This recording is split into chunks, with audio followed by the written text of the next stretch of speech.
Welcome to the Wildcast podcast, coming to you from Wildcast Studios with your hosts Adam Lund and Jeremy Boucher. Oh, welcome back to the Wildcast Studios for the first episode of 2022 of the Wildcast podcast, your unofficial voice for all things Moncton Wildcats. As always, I am your host, Adam. I made it back from Alberta. Everything is good. And of course, I am joined by my favorite co-hoster who made it back from Ontario, Mr. Jeremy Boucher. Buddy, it's been a while. How was your Christmas? It was very good, and yeah, we both went away, and we both went to I guess COVID crock pots, if you want to put it that way. No COVID in Alberta, and managed to make it back. Yep. Without getting nose swabs jammed up our noses or anything like that. And I just want to make it known that even though we made the joke that the queue was going to be paused because we are the reason, we had nothing to do with this. We are not the reason. We had nothing to do with this. Man, it was so good to be home. Mm-hmm. But every single day was minus 26 with a wind chill between minus 34 and minus 39. The whole 10 days we were there, it was like, and everyone was like, yeah, it's the coldest it's been in Alberta. Great. Awesome. I mean, I think on the 22nd, my mom was like, did you plug in the cars last night? No, I don't remember to plug cars in when I dropped them off. Like, I don't know what this plugging cars in thing is. Mm-hmm. But it was good to be home. More people in my little town were wearing masks than I thought there was going to be. There you go. So I was pretty impressed. There was a certain few that I knew wouldn't, and I stayed away from those few if I could. But yeah, it was just good to be home, see the family again, have all my home cooked meals just jammed all into 10 days. And going through the airport, I don't know about you, but it's really no different than going through the airport any other time. Like, the only thing is they put I showed my vaccine when I first got there at Moncton Airport and in Calgary, and then they put that I was double vaccinated, and I never had to show my vaccine status again. Yeah, pretty much. We almost didn't make it to Ontario because I'm a complete idiot. Stay tuned. So I was under the impression that my wife's identification was under Boucher. So, of course, I booked our plane tickets under Boucher. We get to the airport, and her driver's license is under her maiden name. And, of course, her flight is under Boucher. And the Air Canada attendant says, well, the tickets have to be under the same name. We can't let you on the plane. And what? Apparently it's a Transport Canada rule that your ticket name has to match your ID name or you can be denied boarding. So why doesn't her driver's license say Boucher? I don't know. We never... How long have you been married? Okay. More than 5 years. Yeah, it'll be 5 years in July. Okay, I guess she just never changed it over. Oh, I mean, because you got to do it every 5 years, so I guess technically you should. That's crazy. Yeah, so see you, Megan. Air Me and Canada, Avery are going to see your family. Yeah, the Air Canada ticket agents were, I understand they were explaining the situation. Yep. But they were explaining the situation in a very rude, condescending tone, mm-hmm. Which I didn't appreciate. They let it be known that if we change the name on this ticket, we could be fired and fined from our jobs and this and like, way to make me feel guilty, right? Anyways, they managed to do it 3 days before Christmas. Yeah.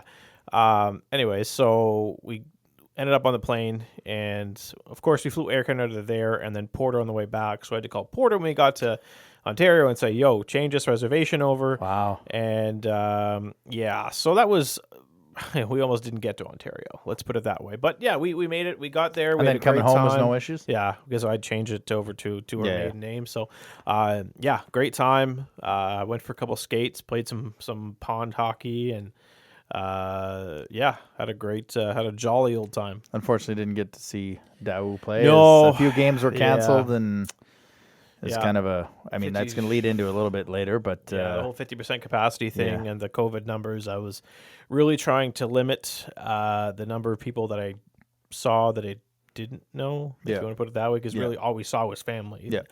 I was trusted. I was, I had full faith that I was around people that were that were safe, and so I didn't want to go to any high capacity settings or anything like that, just to protect myself. Nope. We looked at tickets for the World Juniors in Red Deer because it's only like an hour and a half drive, and my daughter works in Red Deer, so I was like, oh, we can go watch. I think it was Sweden and Russia. It was the Boxing Day Day game at 2:00, and we looked before we left, and I'm like, there's tickets, and there's tickets up in the top of the arena, and there was like 2 tickets, nobody beside us and nobody in front of us, so we would have been in our own little bubble. We didn't buy them. We're like, if we need to get them, we'll get them when we're there. It worked out, and then as I'm getting closer, I'm like, I don't really know if I want to be going to these events, even if I'm sitting up in the top of the arena by myself. I just don't want to put myself. If I'm going to put myself in a situation, it's going to be for the Wildcats, the season tickets, not World Juniors. Which, I mean, in hindsight, good thing I didn't go because that thing ended up being canceled. Which I mean, you got to feel for all of those kids, especially. Feel for the kids. Feel for the people that get married at that hotel in Red Deer. Man, that was. I love Alberta, but Red Deer's not, and I understand. I mean, they probably had to cancel and rebook and cancel and rebook that wedding countless times. But I mean, shout out to the couple who decided to get married in the middle of winter in Red Deer, Alberta, when it was minus 36 at a hotel. Hey, props to you for that planning.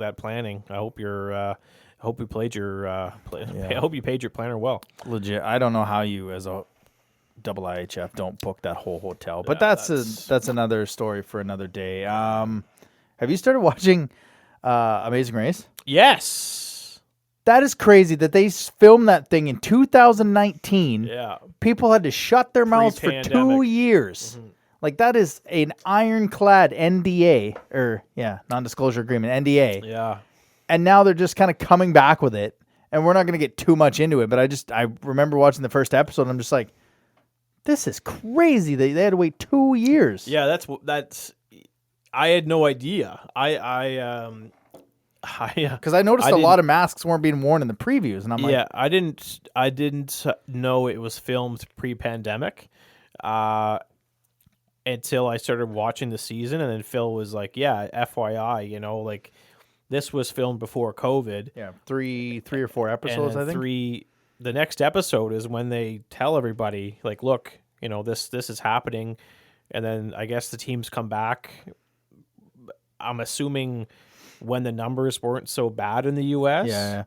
And started filming it again to the point where they actually got a winner, believe it or not. Oh, really? I don't know. I guess. I just don't know how you like. You apply for the show, you get on the show. I'm going to need this amount of time off. Mm-hmm. You get it granted. Okay, by the way, I can work, but I need to push this back whenever. I just can't imagine keeping it secret that long, because people know you're going to be on the show. Yeah. So they're gonna be like, well, where are you? Like, are you second? Are you third? Like, where are you going? Like, all the questions you'd have to answer. Like, that's crazy. Yeah, I don't. I mean, that's gonna be interesting. That's gonna be like our new Masked Singer. It's gonna be our Amazing Grace recap. Grace. Until what's its story starts Big Brother Canada, which usually is in March. Don't even know if that's going to happen. Yeah, again, if there's a place that they could quarantine them, you'd think the Big Brother house would be it. But as always, you can follow us on Twitter, Moncton Wildcast, Instagram, Wildcast Podcast, TikTok, and like and subscribe on the YouTube. We are looking into different camera options, so this might be on YouTube. This might not be on YouTube. If it's not, we're working on it. If it is, hi. All right, quick question. You told me to ask you after the trade period. How do you feel about your league prediction? Quebec versus St. John. And I had Shawinigan versus St. John. I'm going to stick with St. John. Yep. However, I think we're in for a Maritime Division final. Now, again, we don't know how this is going to work, if they're going to reseed it or just East-West. Hopefully they reseed it to make that happen. But I don't think Shawinigan did enough.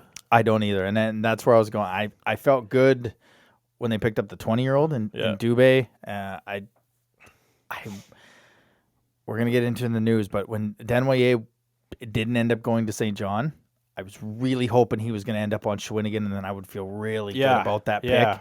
like that. And I said it before. I mean, LaRue there or Denwayé there. I mean, that was the market that I had, and that's what I wanted.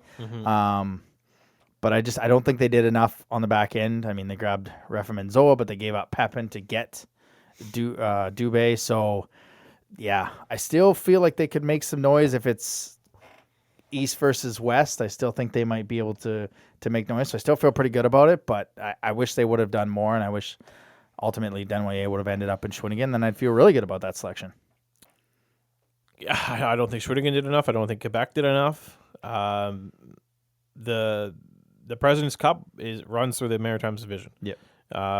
Believe it or not, I don't think there's. I mean, Quebec is Patrick Well behind the bench is always a wild card. I still don't think the Ramparts did enough. I think it's the cup comes through the Maritimes once again. Yeah. And that's it. It's end of the story. It's either going to be St. John against Bathurst or St. John against Charlottetown. That's my guess. What a stacked division. Yeah. Yeah, good. It's gonna be fun getting some wins. Yeah. Hopefully let's get some wins against some Quebec teams and Cape Breton. How many times did we play Cape Breton? I think hopefully a few 4 more. times. Yeah, exactly. All right, let's get to some news and notes from around the cube. News and notes from around the queue.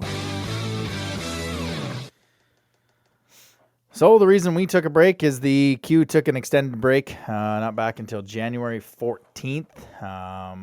And even that's now could take a hit with the Quebec government wanting, or the QMJHL coming in and wanting 50% fans in all rinks. I'm pretty sure the Maritimes division can get that. It's just a matter of can Quebec, what are you doing over there? The coffee grinds. Oh, that's gross. Yeah, this thing was supposed to start again on the 17th, which means our first game potentially would have been against Charlottetown. Not going to happen. I don't know if that's going to happen. Not going to happen. It might. We might get a couple games against Maritimes division. Not going to happen. Really? You don't think so? Nope. Honest to God, folks, I think we're out until end of January at the earliest. Honest to God. Yeah. I mean, I don't want to be a cotton-headed nitty muggins here, but there's no way. There's no way. No, not without protective environments. There's no way games are going to start in 7 days, and the Quebec teams have said they're not starting without 50% capacity. Mm-hmm. They're still going off at 10,000 cases a day. There's no way. There's no way. The only way this is going to happen at 50% capacity is if they go and say you're only coming into this rink if you have 3 shots. Like they're two doses right now is not considered fully vaccinated, and that's.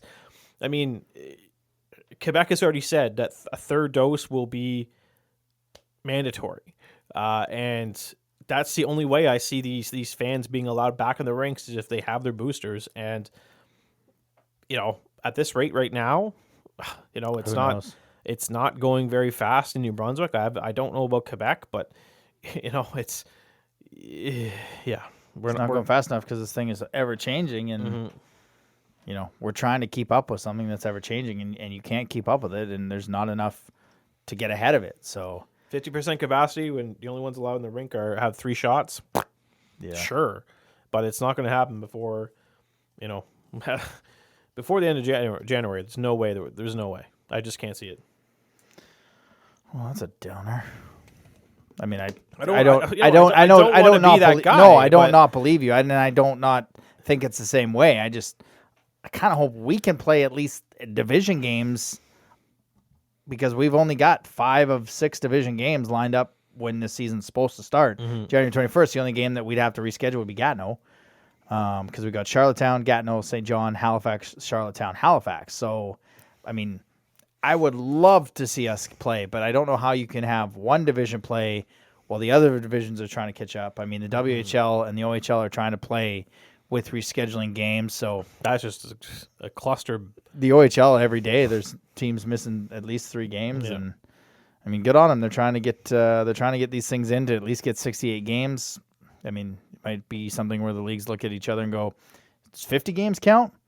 Does Halifax do we need to play teams 8 times and 9 times, or is 5? I mean, at what point are they going to turn around and say, okay, we're not going points anymore, we're going winning percentage? Yeah, it's like true. Like last year, like it was winning percentage. Yeah, yeah. If we're not playing games by the end of January, I wouldn't be surprised I wouldn't be surprised if they flip this around and say, look, points mean nothing. It's all about winning percentage. Yeah. And that's well, what I know, like, it's ever changing, and you can't keep up with it, mm-hmm. and it can't be easy for the teams to ever changing, keeping up with it. I wonder if that changes much of the standings there. A few teams. We stay at 5. It's the only thing I can think of. Like if they seriously want to make a case where to play the most amount of games, fine. But I just don't see a scenario where all these teams are going to have the same amount of games played at the end of the season. Yep. It's as simple as that. Yep. And especially across the country. Like, you're dealing with 3 leagues, and it's got to be somewhat centralized between all 3. They got to have either the whole CHL goes points, the whole CHL goes point percentage. They try to get 50 games. And I can't imagine being Dan McKenzie, the president of this league. Like, the smartest thing they've done is, I think, moving the Memorial Cup to June was smart. Yep. I think we're going to see a few 5-game series early on to try and I wouldn't be surprised if the round first, 1 and 2 or 5-game series. I agree. I know it's a little early. I know it's early. It's almost middle of January here, but yeah, I don't see a scenario where we're playing games in 1 week. There's no way. No, when you put it like that, that's next week is this thing supposed to start again. So, yay! All right, the trade period has come and gone. I mean, who are your big winners? Say, John, Charlottetown. One of those big two? winners. Big winners. St. John. I mean, I don't think they had a good trade period. Yep. I don't think they improved. Like, did they have your as good as or better on paper than the Moncton? No. And I don't think they did either. I think they were the Desnoyers trade. I think I'd probably have a different opinion. Yep. Dow is going to be a great addition. Obviously, we'll get into that shortly here, but they didn't do. I just not what I was expecting. When you're a Memorial Cup team, they made the biggest splash on the final day, but it wasn't a tsunami, right? They didn't have that. There was just not a trade there that blew you away. I mean, you could say that the Moncton St. John trade caught a lot of people off guard, given the amount of assets that were included. But was that more because they're rivals and they just don't do that? Yes, we haven't seen a trade like that between Moncton and St. John, right? So I think that's what caught everybody off guard, was just that. But there wasn't a trade that St. John made that went that made your head explode, or just caused a big wave to come crashing. It didn't have that. They made a splash, but it didn't have that tsunami effect. Yeah, and that's what Memorial Cup, hosts should be doing. You look at. I like what Charlottetown did with limited assets, and we wondered how they were going to make these trades work. They grabbed depth in Zach Waugh, Dawson Stairs. They added to an already great back end with Biaka Patuka, La Pena, who not a lot of people. This was before Christmas. Getting one of the top goaltenders in the league. I mean, Charlottetown kind of did the reverse Moncton. I mean, Moncton went out and got at the draft. They went out and got Rodrigue, and that was like, okay, Moncton's all in. Here we go. They went out and got Xavier Simino, and then they added the goaltender, and then they just kind of added depth pieces here and there. And of course, none of these trades are complete because things will go back at the draft, but. I mean, for me, Charlottetown made 5 moves, and I think they made almost 5 perfect moves. I agree. It's not, again, they didn't make a splash, but they just made the moves they had to do. Yep. they've got enough up front to get the job done.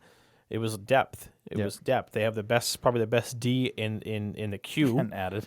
and added to it, right? Yep. They made their D even better.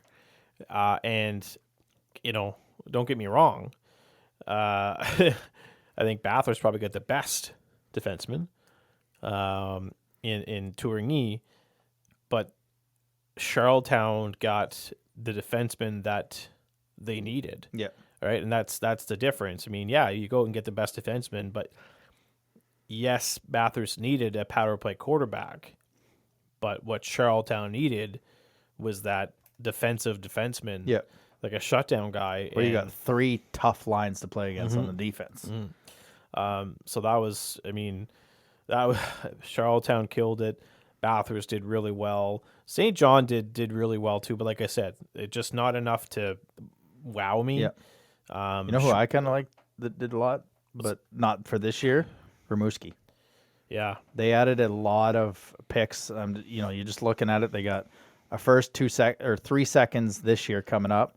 They've got 3 firsts next year with Quebec and Charlottetown's a second and a third. And in 2024, they have a first and 2 seconds. So wow, you kind of call them a winner out of the trade period. I mean, in what's a crazy year, they've added a lot of assets that they can be good in that 2025 season. Yeah, and that's 2025. That's the next time the Q hosts the Memorial Cup. So I think you kind of have an idea of what Rimouski's going for here. Yeah. They're going for that host. Yeah. And that's going to be the next time, guaranteed Moncton's going to want that too.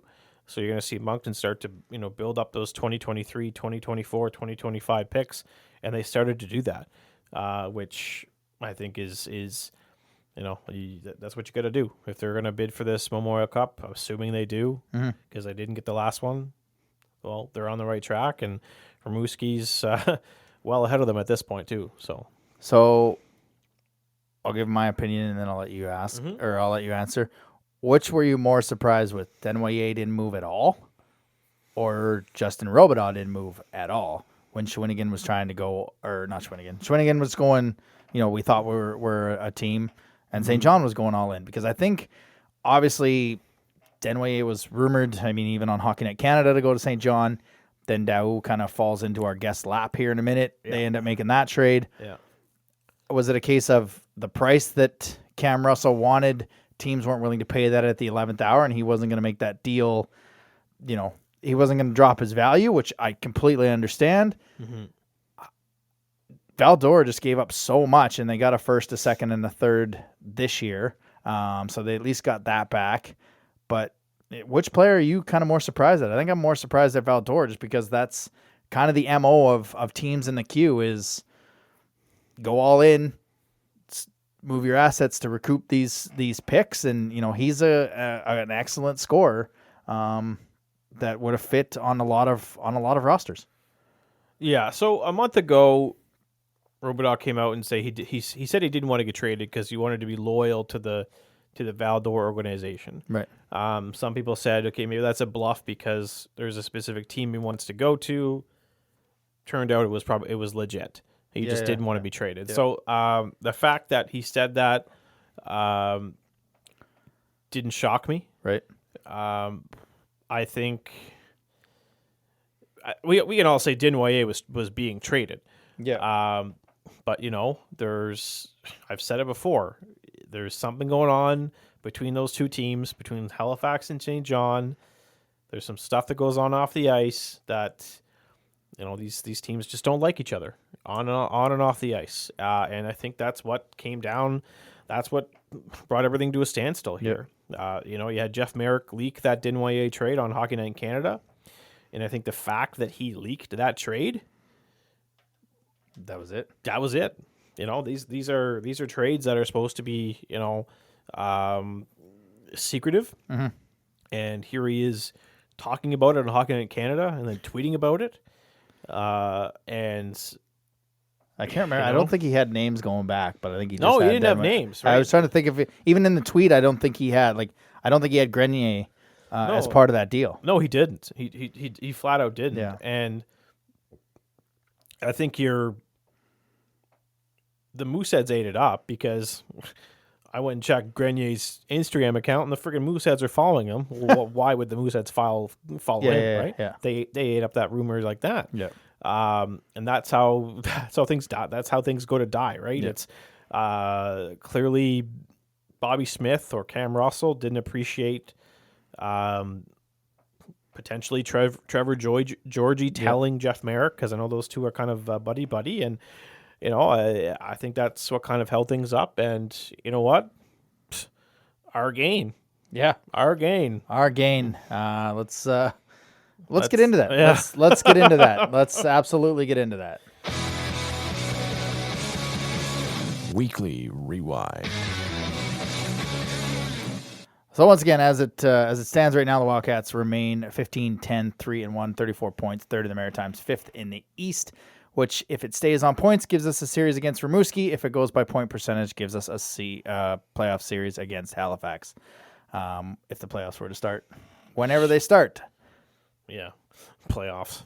So obviously the Wildcats, before we went off to our break, made a few moves, sending Sammy Longname to Victoriaville for a 2023 sixth, then acquiring Jackson Bellamy for a 2024 fourth, and then the big one came the Christmas deal, after Christmas, sending Phil Doe, Nick Blagden, and Thomas Couture to St. John for Jonathan Lemieux, Nathan Grenier, a third in 2022, 2023, and a 6 and 7 in 2024.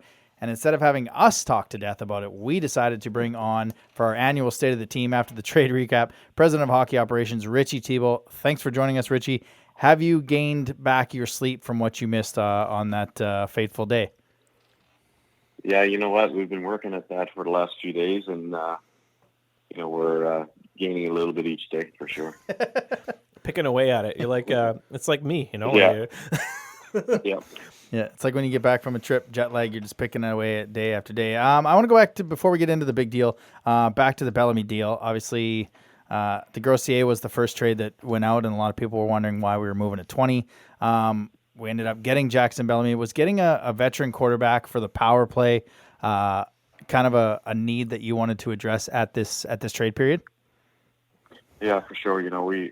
Our power play's kind of been at a percent all year that we're not quite as happy as, and it's not where we'd like it to be. So we thought we could improve that a little bit. And Jackson brings that big shot, and he can also defend, and he's got a lot of experience. So he kind of fit the bill of what we were looking for there to improve our power play moving forward.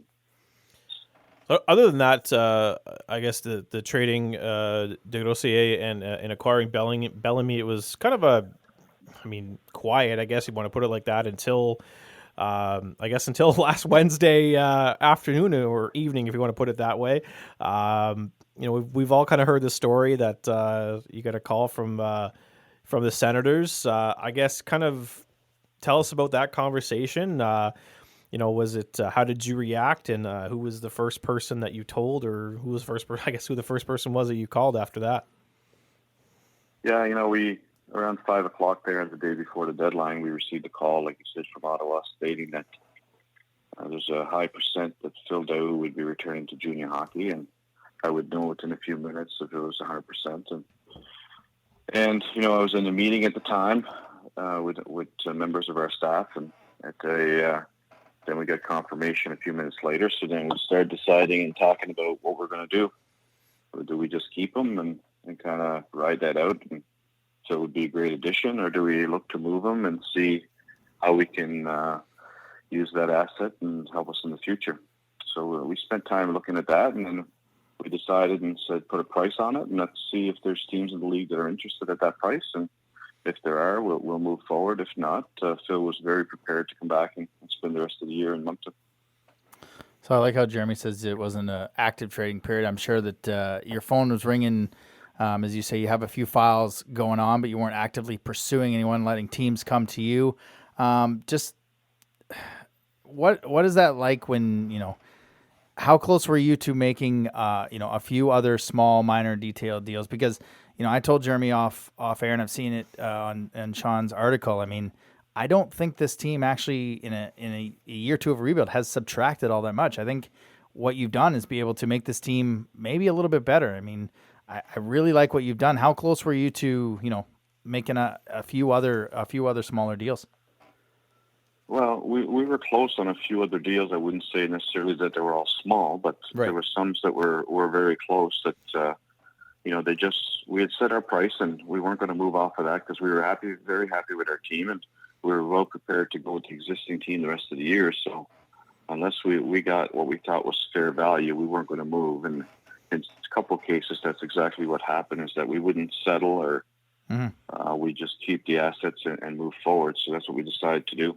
But I could tell you we were close on a couple of other things, that's for sure. I guess I shouldn't say small deals, but I mean, like, in terms of the 10-player asset deals, I mean, the other ones could have been a little bit smaller. Just to follow up on the big deal, I mean, Jeremy and I talked about it a couple times. Maybe Thomas Couture was a goaltender you moved to a contender as a backup. Just talk about, moving someone like Thomas Couture, but ending up getting a veteran to help Philly on kind of the same role as last year when we had DLC kind of mentor him and Jonathan Lemieux this season.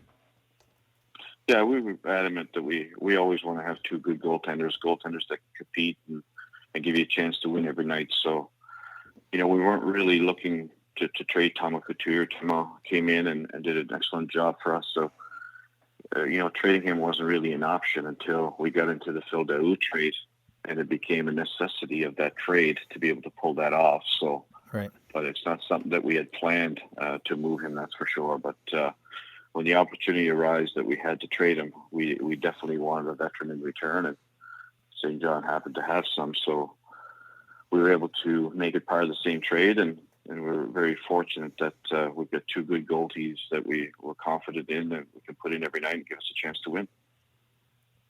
A big part of this trade is obviously Nathan Grenier, a kid that's that I think will play with Morin for a few years, starting next season.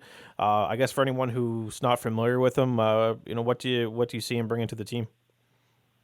Yeah, I watched Nathan play a couple weeks ago up in Quebec in the midget AAA tournament, and I was very impressed with his offensive skills and his skating, puck skills. He's got a lot of things that he does very well. So when the opportunity came that we could acquire him, that was definitely something that would intrigued us as part of that trade. And like you said, he's a young defenseman, right-hand shot D, that could come in and match with Morin for a few years. And I think we've got a very good start to a young D there with some of our other guys that we have, Louis Senza and so on. We're very happy to get him as part of that trade. So, and I know in talking to him and his family since then, they're very excited to be here and part of the Moncton organization as well. Yeah, of course, because familiarity is going to be huge with this trade too. I mean, you got Alex Mercier, he's teammates with Grenier, and I think Mathieu Boucher is also on SSF. I think he might even be Grenier's D partner, if I'm not mistaken. Is that kind of where you want to go with down the road when it comes to trades? Making sure we're bringing in players who are familiar with each other to I guess already have that developed chemistry. Well, that's always an added bonus, but we're always looking at the individual first, and that SSF program has been very good to us. That's where Jake Pelletier came out of. Steve Bernier's right there in Quebec City and has seen these players quite a bit. And, he's worked with Alex Mercier and Boucher, and he'll work with Grenier now, and he's seen him play a number of times. So we've had a lot of viewings on those guys, and as an individual, we like him very much as a hockey player, and he's a great young man as well. So this team got off to, a great start, and they're exactly where nobody picked them to be, except for, maybe you, down the qual. This team is competing hard every night, like we've said. How much of you not really pulling a trade and making this team, so to speak, worse by moving value out was a reward for the guys that come in and compete every night and keeping this group together that has earned every single win that this group has got? We believe winning is very important. We want to win championships in Moncton, and we don't want to take a step back. We had a good start to the season. We're fairly confident and happy with where we're at, but we're never satisfied. So we believe, when you get used to winning, you want to keep winning. So we're hoping for a good second half, and we want to give the guys, like you said, that are here a chance to win every night. And we've got a very competitive division, so we need to make sure that from our goalie to our D to our forwards that we have a solid lineup that can compete every night and give us a chance to win. Yeah, these division games aren't going to get any easier. Yeah, I think that's calling kidding, it a competitive division. Yeah. I think might be a little bit of an understatement. Yeah. But Yeah. I guess getting into the second half, when I guess if you're looking at things as a I guess director of hockey operations, when can we kind of expect to see? I know you're not making these rules here, but when can we expect to see some games in your opinion? Well, we're being told to be ready for the week of January 17th. Somewhere's in there wherever the existing schedule has us playing. So that's kind of what we're doing. We don't know exactly. Day to day, everything changes, with COVID and restrictions and everything else. But we want to make sure we're as ready as possible. And when people say go and games are on, that we'll be ready. But, I think our first game that's on the calendar right now is probably Charlottetown at Moncton and St. John at Moncton, our first two games if the current schedule holds. So be a good start. Yeah, that's a good way to kick it off. The top two teams in this division. We're gonna get a measuring stick right off the hop. Yeah. Maybe we'll catch them with their chemistry is not quite as good as ours. Being obviously your second, I guess, COVID trading period, there wasn't a lot of movement. It seemed from outsiders, but just compare this one to last year's trade deadline.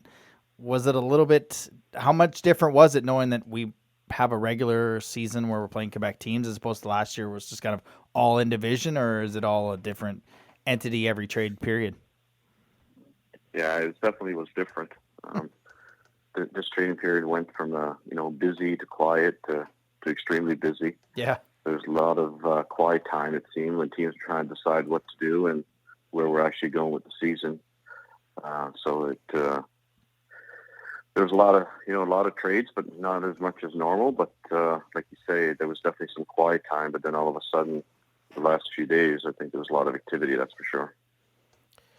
I guess it's looking ahead. We're in a pretty good spot with the draft coming up. Unfortunately, it's virtual again. Not too happy about that one, but you gotta do what you gotta do. We're sitting pretty good. A couple seconds, 3/3.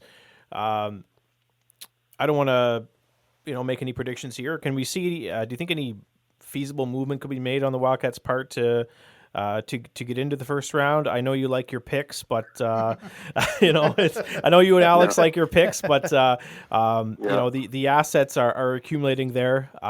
Do you see a feasible situation where maybe there's a move into the first round? Well, you never know. We'll finish our scouting process and get ready for the draft, get our list ready, and see where we've got the players slotted.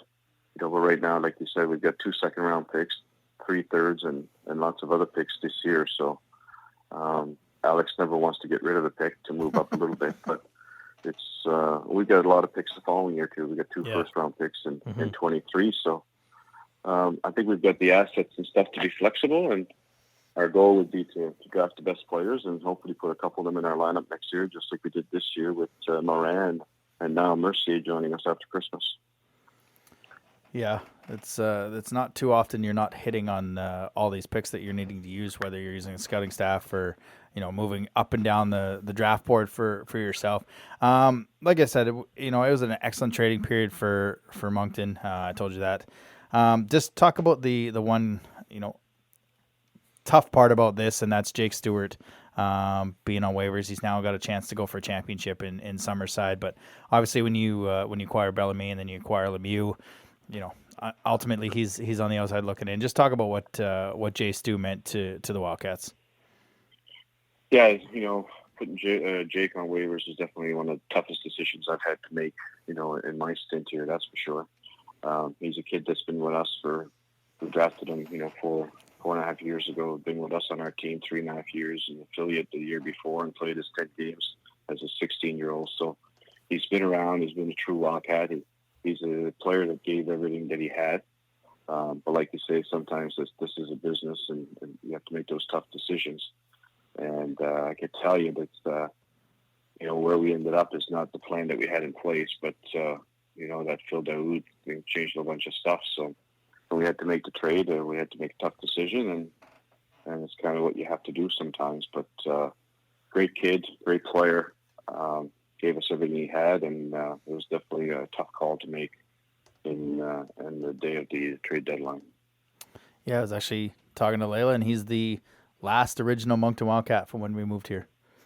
The last original. That's how long I've been here. I mean, I know Langlois was here the next year, but he's the last original Wildcat. So obviously it's a tough move, but like you said, it is a business, and we're gonna let you catch back up on that sleep and try and recover from that 12-hour day. But we really appreciate you taking the time to have a chat with us after the trade period, and I guess we'll talk to you somewhat March with the playoffs and draft. Okay, sounds good. Thanks, guys. Thanks, Richie. Yeah, like you guys said, I mean, that's the biggest trade that that you can remember. Obviously, for me, that can remember. But I mean, I said it to you right after the trade later on that afternoon, and he echoed it in Sean's article. I don't think this team is worse. No, they're not. Than they were. I mean, Sammy Longname was a good 20-year-old defenseman, but we needed power play, and I've been banging that table since the preseason. Jackson Bellamy's got the big shot. He's a quarterback on the power play. Mm-hmm. We didn't have Daou all year, so we made up for the scoring with Kalmakoff there. Nick Blagden, God love what he brought when he brought it, but he was a fourth line guy. He wasn't, he had a few suspensions here and there. Couture was found money, and in terms of assets, like he didn't cost a whole lot. Daou was a free agent. Exactly. You got that money. Jonathan Lemieux. Couture, that's a wash. I mean, those games that Couture was going to play are now Lemieux. We'll have to see when Lemieux's on. He can be a top-level goaltender. He showed it in Val-d'Or. Grenier, that's your future. So I have a tough time. They kept a lot of the top six together, all of the top six together, all of the top nine together. I find it tough to see this team being worse off in year two of a rebuild than they are. Like this is, like I asked them, this is a full-on reward for this team coming out and being 15-10. I agree. If it wasn't for Daou, I think you probably would have seen a couple pieces moved. Yep. That weren't, and so that's. And somebody mentioned it on the message board. The Wildcats haven't had the greatest luck as of late. There's just every time you turn around, just something bad is happening, either like the COVID shutdown or whatever it is, right? And it's like Daou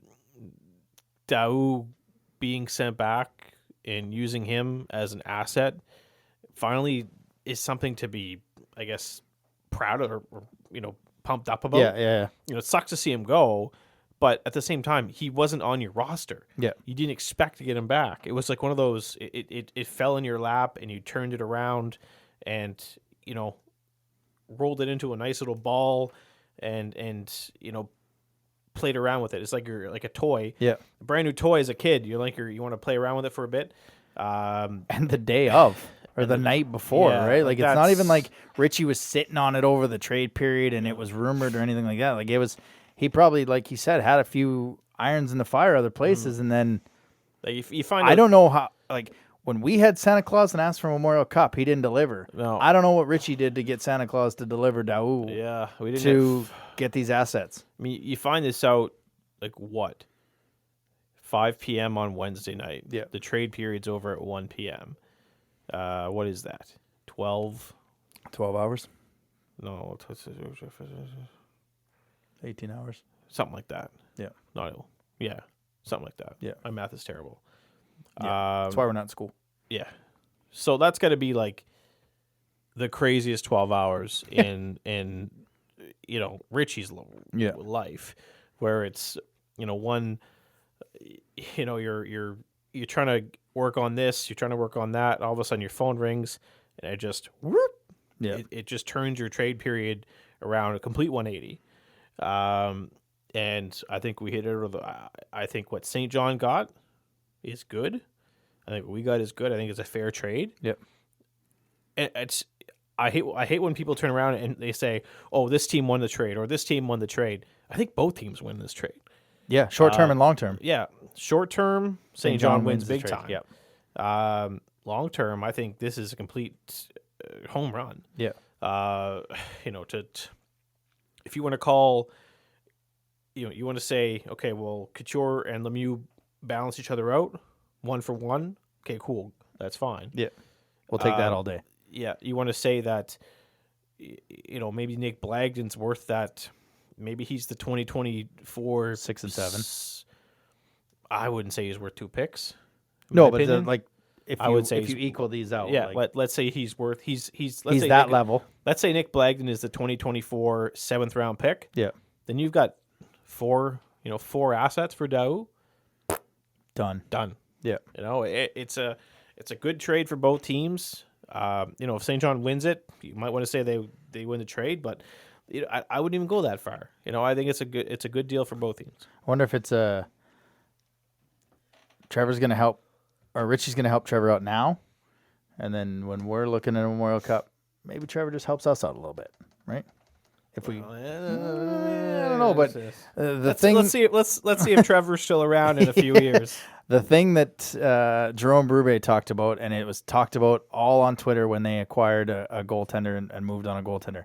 This is the 4th goaltender that the Sea Dogs have acquired. Creed Jones, Zachary Iman, Jonathan Lemieux, and now Nicholas Herdebise. Wow. 3 first-round picks in 2022, 2020, and 2 in 2023. 2 thirds in 2022, 2 fourths in 2022 and 2023, 3 sixths 2021, 2022, and a 10th in 2022. And I don't even think that equals what Couture's given up. So it's not the goaltender. There's something else in front of it. There's something. We've talked about it. Something in the water in St. John. But like I said, I mean, we're pumped about this trade. Fans can be pumped about this trade, but the part that sucks is, for me, the final original Wildcat that was on the team when I got here has now been put on waivers, and we hope that he's able to get the championship. Summerside is hosting the Fred Page Cup, and that's Jake Stewart. I mean, we've gone back and forth on this, and I'll let you speak to him, but Jake was never the fastest guy on the team, but he worked every game. He was there I don't remember many games he missed due to injury. He might have sat out a few games, but I don't remember many he missed due to injury. He got better on the faceoff dots as the years went on. He worked on his speed. He became an absolute stud power penalty killer, like winning the big draws. And that's the only position that right now worries me with this team is the center depth, because he was a guy you could throw out in every penalty kill situation. It just sucks for this guy. He did everything he was ever asked to, whether it was sit on the sidelines as a black ace in 2020 or lead a group of young kids last year and be the voice and be a leader this year. So as much as it's awesome to make the trades and get better in that, there is the part that sucks, and like Richie said, it's never an easy decision. So we're all wishing the best of luck to Jake, and hopefully we can have him on one of these few weeks and just talk about his time. But I mean, this kind of sucks. This is the worst part about the trade period. Yeah, it is. Especially when a kid spends 5 years in a market, right? He wasn't moving around. I've been tough on Jake. I've been really tough on Jake for 3 years. Yeah. I remember 3 years ago saying that for sure last year I said he should maybe find a different spot, but he just continued to prove me wrong, and right, it sucks. Like he's been a while. He's been one of those guys where it's like, you said it best. He's not the greatest skater, but he just works his ass off and deserves all the playing time that he gets, and he's going to get it in Summerside. He's going to get a chance to play in that Fred Page Cup and wherever what is it called? The SO Cup? No, it's not the SO Cup. RBC Cup, whatever I think the RBC Cup. Called the RBC. Yeah, Summerside's one of the. If you're going to get traded to a junior A team, Summerside's the one you want to go to, They have such a winning culture, great organization. You've seen so many players come out of that. Jordan Spence, Brody MacArthur, Jordan Knox. They're the junior A equivalent of the Flyers. Just a winning culture, breeding year after year after year. Yeah, it's what they've got going on up there in Summerside is something good, and I just don't see it ever ending. Billy McGuigan, just the entire staff is first class, and it's just if you'd want to go, even for someone, that's what I love about Junior A is like they have these interleague trades where it's like, oh, I'm going to trade this guy from the Flin Flon Bombers to the Summerside Caps for future considerations. Yeah. Like, okay.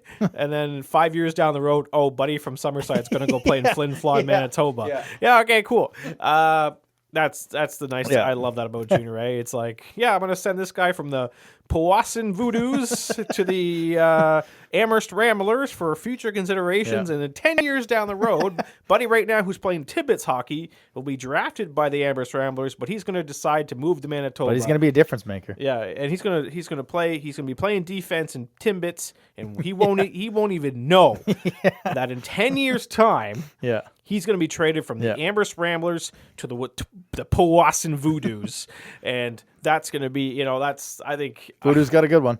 Yeah, the Magic Man, right? It's but I love that about junior hockey. One of these days, wouldn't you love to see a trade between the Wildcats and the friggin' Red Deer Rebels or something like that? Like that would just be so funny. But it will never happen. No. But yeah, Jake Stewart, we wish you all the best, man. We'd love to have you on the show. And if you can come on, I will literally give you the floor for 2 minutes to rip me a new a-hole for all the stuff I've said about you for the past 5 years. Well, if that's not an invite, I don't know what is. Let's get to everyone's favorite part of the show. Eric Murray, Realtor, buy a house from him. Stick Tap of the Week.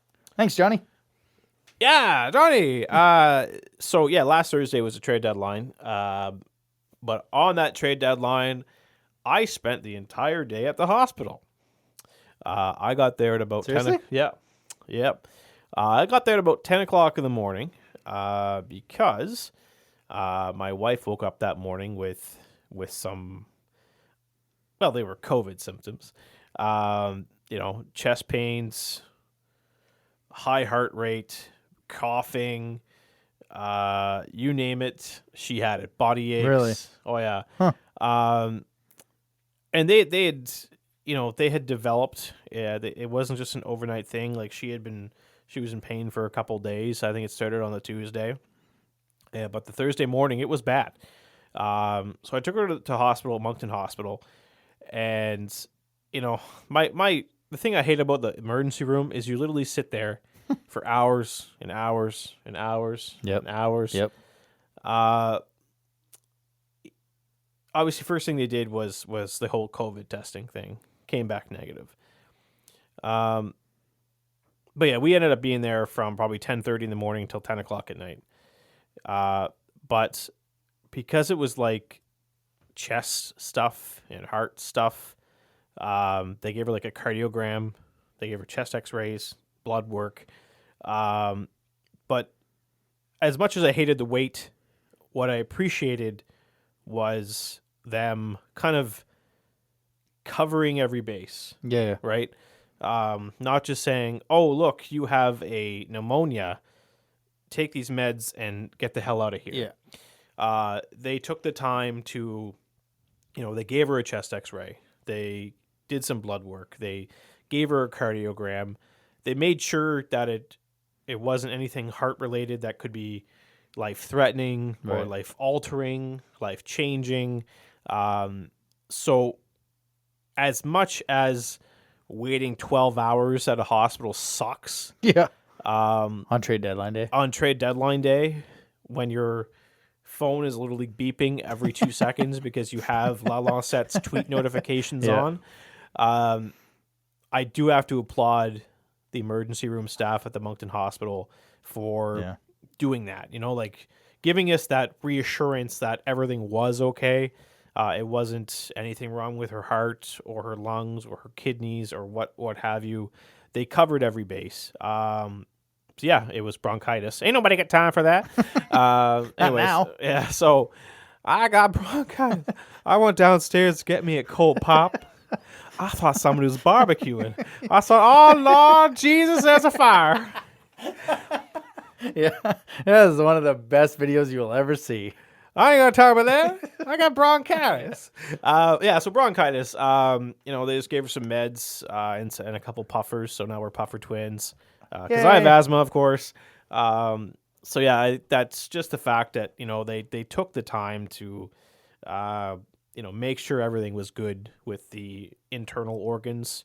I thought was A1. So stick tap of the week to the whomever was working at the ER at the Moncton Hospital last Thursday.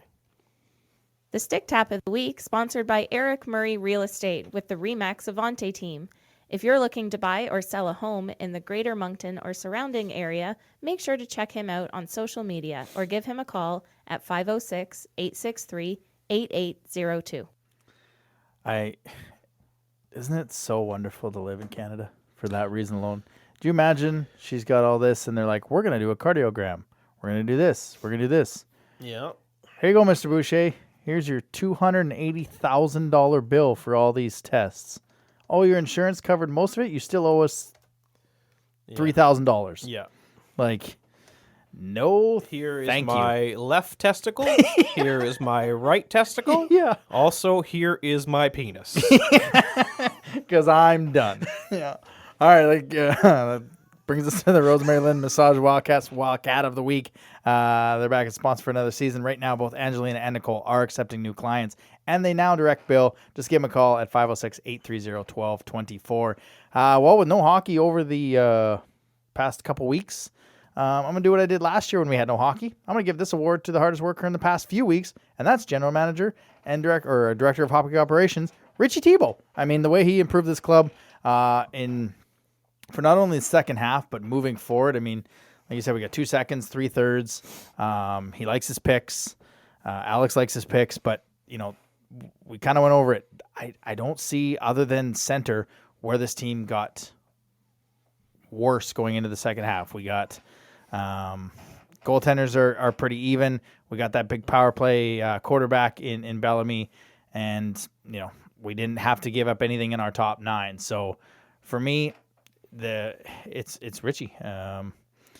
So that's the Wildcat of the Week. That'll do it for this episode. Special thanks to Richie Tebow for joining us on this episode. Always good to get his insight and chat with him about the state of the team. And we can't wait to have him on as we kick off into draft season near the end of the year and talk about some playoff upsets that we may have. Hopefully we're back next week. We have no idea, as we don't know if there's games next week.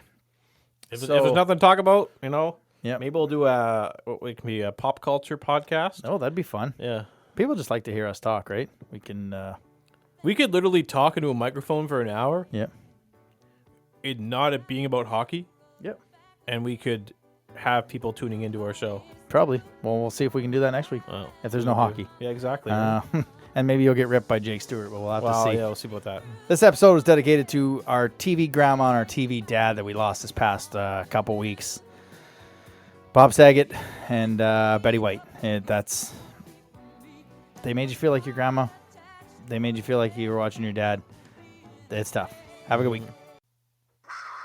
Thanks for listening to another episode of the Wildcast podcast. Follow us on social media at Moncton Wildcast.